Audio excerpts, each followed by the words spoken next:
François Fillon est candidat et donc pour moi la question ne se pose pas. Voilà. Et j'ai dit hier que pour ce qui me concerne, en toute hypothèse, je ne serai pas le plan B. C'est pas parce qu'il y a des coups de jarnac qu'on va changer véritablement de projet et de candidat. Je me sens comme quelqu'un qui est attaqué de tous les côtés, de façon injuste et qui va se défendre, voilà. Mais qui est en campagne. Ah oui, oui, plus que ça même. Plus que combatif? Oui. Tout seul ou pas? Oh non. Ce matin, il faut qu'il renonce? Je pense que ça serait mieux pour tout le monde, oui. Je pense que c'est intenable, c'est une position intenable. Il y a eu quelques maires qui ont envoyé, déçus de ce qui se passe aux Républicains, et qui m'ont envoyé leur parrainage. Vous en parler. C'est l'effet Fillon, si je puis dire. Oui. À qui profite le crime? C'est pas du tout évident que ça soit au pouvoir. Il est très proche de l'actuel président de la République, du secrétaire général de l'Élysée, qui a, Vous voulez dire, monsieur qui a fait monter monsieur Macron. Que raconte Éric Ciotti? Je ne sais pas. J'ai pris pour habitude de ne pas écouter ce que dit Éric Ciotti. Ça simplifie beaucoup la vie. Vous devriez essayer. L'image a été construite par une officine, je ne sais pas laquelle. On va unir. Vous ne savez pas laquelle?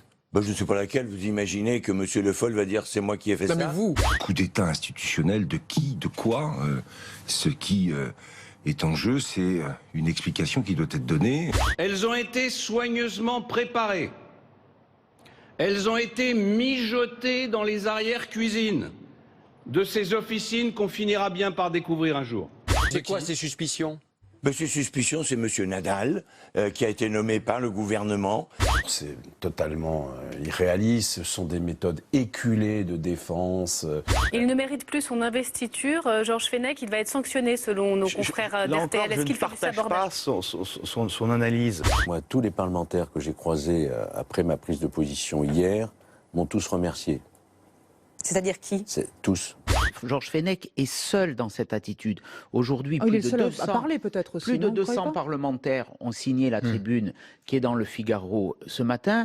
Donc oui, je pense qu'il doit être sanctionné. Je ne vois pas d'autre solution que notre formation politique relégitime quelqu'un pour porter ce projet qui aujourd'hui n'est pas défendable.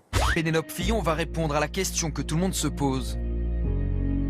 Je n'ai jamais été son assistante ou quoi que ce soit de ce genre.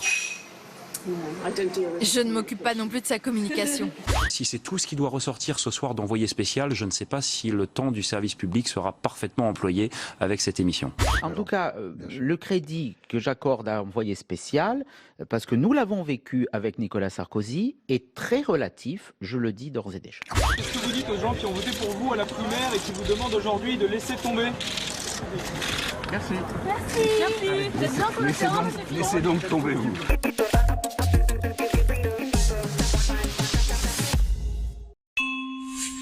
Vos rendez-vous avec Public Sénat.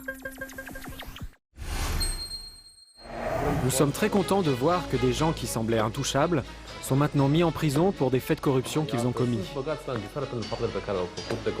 Ce sont des gens très intelligents. C'est comme une partie d'échecs.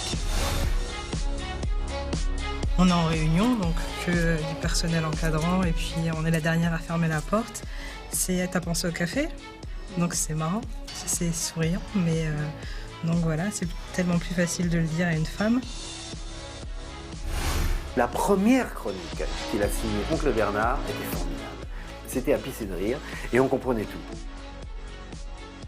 Bernard a beaucoup contribué à faire que on explique ce dont les économistes parlent vraiment. Toi, Camus, c'est qu'un embauche. Faites ça?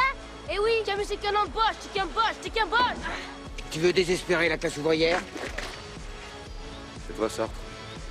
Toi qui sais d'où je viens. Tu m'empêches de désespérer la classe ouvrière. Public Sénat, au cœur du débat.